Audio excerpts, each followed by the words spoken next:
And with so much love. सब करेंगे बेटा, सब करेंगे, आराम से सब्र से काम करो। अभी सुनो, अभी तो वापस आया हूं, अब कहीं नहीं जा रहा। बेटा बैठो, सालों तक बोलो, ऐसा थोड़ा यार। नमस्कार दोस्तों, शाहरुख खान के चंद अल्फाजों ने मेरा दिल फिर जीत लिया। देश में जब जहरीले लोगों की जमात शाहरुख के खिलाफ नफरत का बवंडर खड़ा करने में लगी है, तब शाहरुख ने चंद शब्दों में उन्हें जो जवाब दिया है उसे बार बार सुना जाना चाहिए। पठान की जबरदस्त कामयाबी के बाद शाहरुख सोमवार को मीडिया के सामने आए।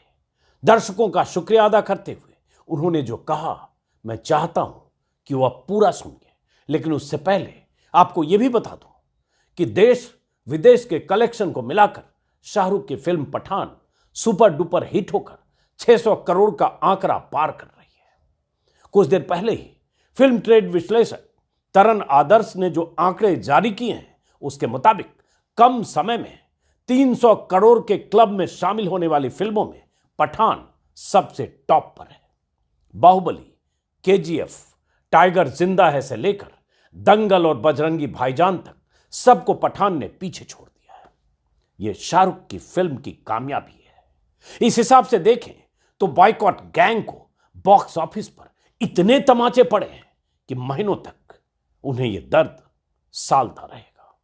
तमाचे ऐसे नेताओं पर भी पड़े हैं जो किसी सूबे के गृह मंत्री हैं, विधायक हैं या किसी सत्ताधारी दल के नुमाइंदे हैं। तमाचे ऐसी भगवाधारी ब्रिगेड को भी पड़े हैं। बीजेपी, बजरंग दल, वीएचपी और ऐसे ही संगठनों के हजारों लोगों ने जिस ढंग से पठान के खिलाफ कैंपेन किया था, मुंह तो उनका भी काला हुआ है, जो शाहरुख पर टारगेट प्रैक्टिस कर रहे थे। शाहरुख को गद्दार और हिंदू विरोधी घोषित कर उनकी फिल्म को फ्लॉप कराने के लिए नफरती ब्रिगेड ने सारा जोर लगा लिया, लेकिन दर्शकों के अथाह प्यार ने उनके मुंह पर कालिख पोत दिया। स्क्रीन पर पठान की कामयाबी के ताजा आंकड़े आप देख रहे हैं। जब से पठान का ट्रेलर रिलीज हुआ तभी से जिस तरह से शाहरुख का विरोध हुआ, उससे भीतर ही भीतर डरे तो शाहरुख भी होंगे, लेकिन दर्शकों की मोहब्बत ने उनकी झोली भर दी।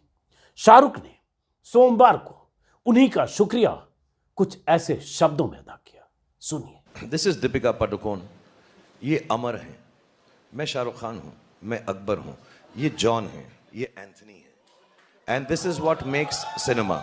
Amar, Akbar and Anthony, there are no differences that any of us have for anybody, any culture, any aspect of life. We love you, that's why we make films. We love you to give us love. हम भूखे हैं प्रेम के, हमको जब वो मिलता है आपका, अभी ये जब से अनुराग यहाँ बैठे हैं, इन्होंने 28 बार बोला 100 करोड़, 200 करोड़, 500 करोड़, 1000 करोड़, कितने भी करोड़ हो जाएं वो जरूरी नहीं है। ये जो प्रेम मिलता है आपको हमारी फिल्म देख के और हमको आप उस फिल्म को देखकर जब खुश होते हैं, उससे बड़ा कोई भी इनाम, उससे बड़ा कोई भी परिणाम नहीं है। सो बहुत बहुत धन्यवाद। अपने दर्शकों का शुक्रिया अदा करते हुए शाहरुख खान ने कितनी खूबसूरत बात कही है।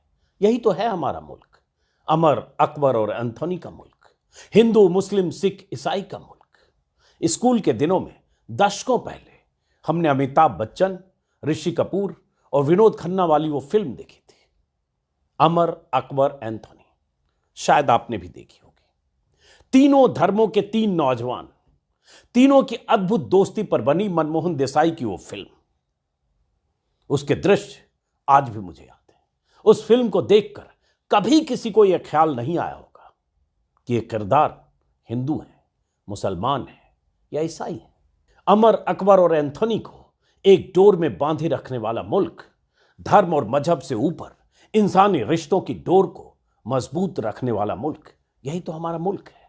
इन रिश्तों में पलीता लगाने की साजिशें और कोशिशें दशकों से, सदियों से होती रही है, लेकिन यह देश उन साजिशों को जमींदोज करके मोहब्बत की मजबूत बुनियाद पर टिका है, लोकतंत्र की बुनियाद पर टिका है, संविधान की बुनियाद पर टिका है, धर्मनिरपेक्षता की बुनियाद पर टिका है। अब उसी मजबूत बुनियाद पर नफरत के फावड़े चलाने वाले लोगों की जमात बीते 7-8 सालों से बहुत तेजी से सक्रिय हुई है।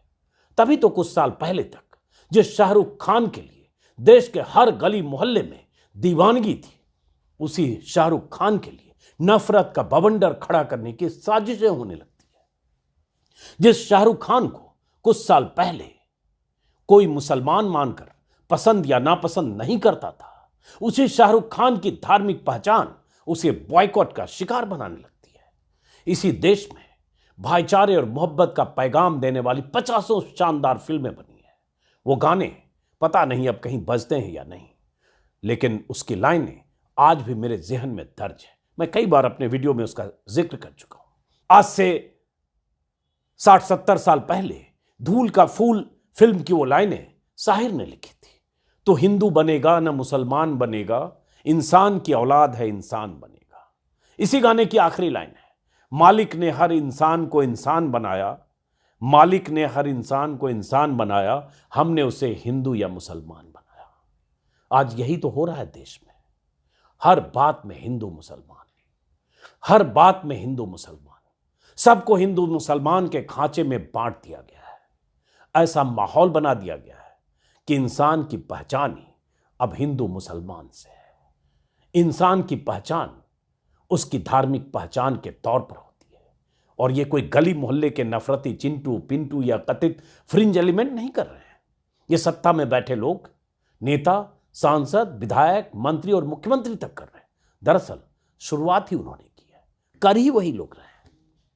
बाकी तो सब मोहरे और प्यादे हैं। मकसद है सियासी फायदा उठाना, देश को हिंदू मुसलमान में लगातार उलझाए रखना, ताकि बाकी मुद्दों पर बात न हो।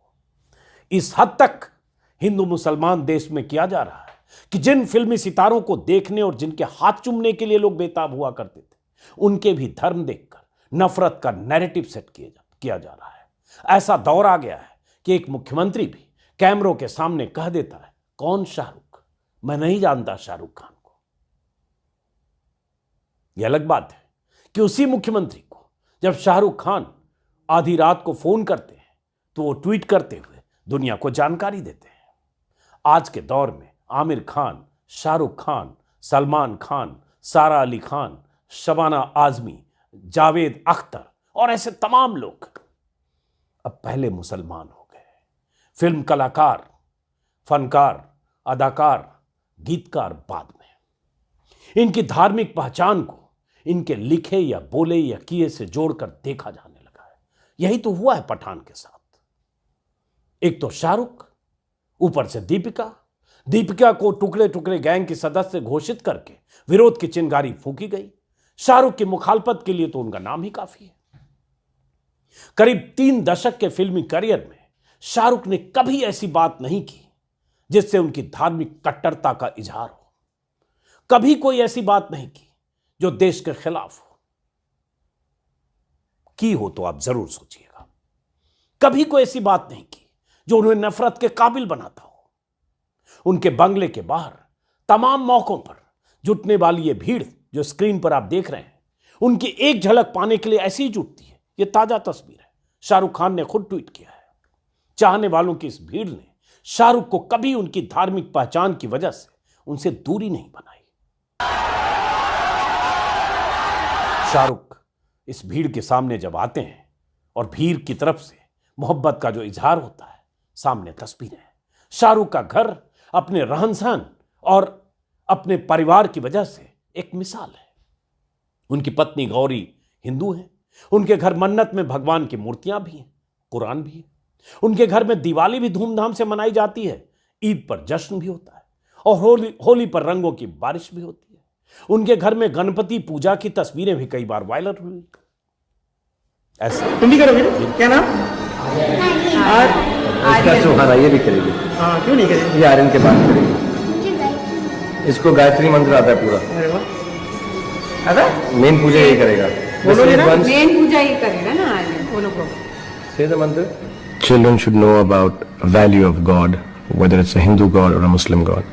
So next to Ganesha and Lakshmi, we have the Quran also there, and we put our hands together and say the Gayatri mantra, which my son says, and I say Bismillah with him.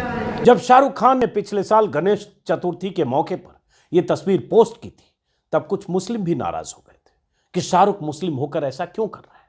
लेकिन शाहरुख खान का परिवार और घर ऐसा ही है। यह video Diwali के मौके पर 2019 में माथे पर टीका लगाए शाहरुख ने ट्विटर टाइमलाइन पर अपने परिवार की तस्वीर पोस्ट की थी, जो स्क्रीन पर आप देख रहे हैं। इतनी खूबसूरत तस्वीर पोस्ट करने के बाद भी कुछ कट्टरपंथियों ने शाहरुख को निशाना बनाया था, क्योंकि उन्हें ऐतराज इस पर भी था। किसी वेबसाइट पर मैं शाहरुख और गौरी का पुराना इंटरव्यू देख रहा था, जिसमें शाहरुख ने कभी कहा था, मेरे लिए सभी धर्म बराबर हैं। मैंने हमेशा अपने बच्चों आर्यन, सुहाना और अब्राम को यही सिखाया है कि किसी भी धर्म से पहले आप एक इंसान हो, भारतीय हो। हमने घर में कभी कोई हिंदू मुसलमान की बात नहीं की। मेरी बीवी हिंदू है, मैं मुसलमान हूं और मेरे जो बच्चे हैं वो हिंदुस्तानी हैं। जब वो स्कूल गए तो स्कूल के फॉर्म में धर्म भरना होता है। मेरी छोटी बेटी थी, उसने मुझसे पूछा भी, पापा हम कौन से धर्म से हैं? मैंने कहा हम इंडियन हैं। कोई धर्म नहीं है और कोई धर्म होना भी नहीं चाहिए। किसी वेबसाइट पर शाहरुख के हवाले से उनका यह स्टेटमेंट देख रहा था। शाहरुख की पत्नी गौरी ने 2004 में कॉफी विद करण में एक सवाल के जवाब में कहा था, यह भी किसी वेबसाइट पर मुझे अभी दिखा, कि दिवाली हो, होली हो या ईद, हमारे बच्चे हर त्योहार मनाते हैं। शाहरुख धर्म को लेकर बहुत रूढ़ी नहीं है, वो खुद बहुत ज्यादा व्यस्त भी रहते हैं, इसलिए किसी भी त्योहार की जिम्मेदारी मेरे जिम्मे होती है। मैं हिंदू हूं, इसलिए बच्चों पर उसका असर ज्यादा रहा है। उसी इंटरव्यू में गौरी ने यह भी कहा था। और यह सुनिए कि कैसा परिवार है शाहरुख का। इसलिए मैं बता रहा हूं क्योंकि आप शाहरुख को जब नफरत का किरदार बनाने की कोशिश करते हैं तो जानना जरूरी है। गौरी ने कहा था, मैं अपने पति के धर्म का सम्मान करती हूं, लेकिन इसका मतलब यह नहीं कि मैं अपना धर्म बदल लूंगी, मुसलमान बन जाऊंगी। हम दोनों धर्मों के बीच बैलेंस बनाकर भी रह सकते हैं। मुझे लगता है कि हर इंसान अपने धर्म का पालन करता है, लेकिन इससे दूसरे धर्म का अपमान नहीं होना चाहिए। जिस शाहरुख खान का परिवार ऐसा हो, उसे आप अचानक देश विरोधी, सनातन विरोधी, हिंदू विरोधी, यहां तक कि गद्दार घोषित कर देते हैं। दीपिका के जिस कपड़ों के रंग को लेकर, जिस भगवा ड्रेस को लेकर बवाल हुआ, उस रंग के कपड़े पहनकर मनोज तिवारी, रवि किशन और निरहुआ जैसे फिल्म कलाकारों ने कितने गानों में कैसी भूमिका अदा की है, यह हाल के दिनों में कई वीडियो वायरल हुए हैं। लेकिन दिक्कत किसी को उनसे नहीं है। वजह, वो सब बीजेपी के, हिंदू भी हैं। दीपिका के कपड़ों की तो आड़ ली गई। उसके कपड़े वैसे नहीं होते तो भी कोई और बहाना खोज लिया जाता, क्योंकि दिक्कत दीपिका से भी है, शाहरुख से भी है। सोचिएगा जरूर कि देश में ऐसा हो क्यों रहा है। ऐसा क्या हुआ कि बीते कुछ सालों से शाहरुख खान को टारगेट किया जाने लगा है। शाहरुख खान के बेटे आर्यन को जिस ढंग से ड्रग के केस में फंसाया गया, दुनिया के सामने है। उस केस में तो एनसीबी के आला अधिकारियों ने आखिर में मान लिया था ऑन रिकॉर्ड कि उस केस में गलत तरीके से जांच हुई है। लेकिन उस लड़के को कई सप्ताह तक, करीब करीब 1 महीने तक सलाखों के पीछे तो ठूस ही दिया गया। तब भी शाहरुख पूरे मामले को बहुत कूल होकर हैंडल करते रहे। मीडिया का बड़ा तबका शाहरुख को टारगेट करता रहा, उनके बेटे को नशेड़ी और चरसी बताकर ड्रग माफिया से जोड़ता रहा। शाहरुख मौन रखकर अपने बेटे को बचाने की कोशिशों में जुटे रहे, कभी बौखलाहट नहीं दिखाई। भीतर ही भीतर टूटे भी होंगे। किसी का बेटा यूं अगर ड्रग केस में हफ्तों तक सलाखों के पीछे रहे तो उसकी मनोदशा सोच सकते हैं, लेकिन सार्वजनिक तौर पर हमेशा संतुलित रहे। उस दौर में देश में सुनियोजित ढंग से शाहरुख के खिलाफ माहौल बनाया गया। सबसे खतरनाक स्थिति तो यह है कि ऐसे मौकों पर मीडिया भी नफरत के कारोबार का हिस्सा हो जाता है। यह मीडिया कभी अपने किए पर अफसोस भी नहीं जाहिर करता है। यह इस बार भी हुआ। पठान के खिलाफ जो मुहिम चली, उसमें बहुत सारे लोग शामिल थे, और जैसा कि मैंने पिछले वीडियो में भी बताया था, एमपी के गृह मंत्री नरोत्तम मिश्रा ने जिस ढंग से चुनौती और धमकी दी, फिल्म को एमपी में रिलीज नहीं होने देने की बात की। प्रज्ञा सिंह ठाकुर से लेकर महाराष्ट्र के बीजेपी के नेता राम कदम और ऐसे दर्जनों, सैकड़ों, 50 लोग, किसका नाम ले, लेकिन आखिरकार जनता ने मोहब्बत से, प्यार से शाहरुख के फिल्म को देखा, कबूल किया। मैंने पहले भी वीडियो में कहा, उस फिल्म के कंटेंट पर मैं नहीं जा रहा हूं। फिल्म मैंने देखी जरूर, और फिल्म में बहुत सारी कमियां हैं। फिल्म के प्लॉट को लेकर मुझे ही समझ में नहीं आया कि इतना एक्शन, इतनी सब चीजें हैं, लेकिन कहानी कमजोर है। लेकिन मुद्दा वो है नहीं। ये मेरी पसंद नापसंद है। कोई फिल्म मुझे अच्छी लग सकती है, कोई बुरी लग सकती है। जो फिल्म दूसरों को अच्छी लगती है, हो सकता है मुझे लगे कमजोर है, जो मुझे कमजोर लगे वो सुपरहिट हो जाती है। तो ये अपनी पसंद नापसंद की बात है। मुद्दा वो है ही नहीं, मुद्दा वो था ही नहीं। मुद्दा ये था कि शाहरुख को सिर्फ किस वजह से निशाना बनाया गया। फिल्म का नाम भी पठान। शाहरुख एक किरदार के तौर पर, एक फिल्म अभिनेता के तौर पर देश में इतने चाहे और सराहे गए, अचानक उन्हें खलनायक बनाकर, गद्दार बनाकर जिस ढंग से पेश करने की कोशिश की गई, लेकिन जनता ने उसका जवाब दिया है। सोचना आपको है कि देश में जो माहौल बनाया जाता है, बनाया जा रहा है आपके आसपास, आपके गली मोहल्ले में, आपके रिश्तेदारों के बीच, शादी ब्याह के मौके पर, जब भी जहां भी आप जाते होंगे, बात हिंदू मुसलमान से शुरू होती है, आज की राजनीति से शुरू होती है। नफरत की बात, नफरत का जिक्र हमारे आपके बीच, खाने के प्याले के बीच भी कहीं न कहीं आता है। ऐसी स्थितियां बन क्यों रही है, सोचिएगा जरूर।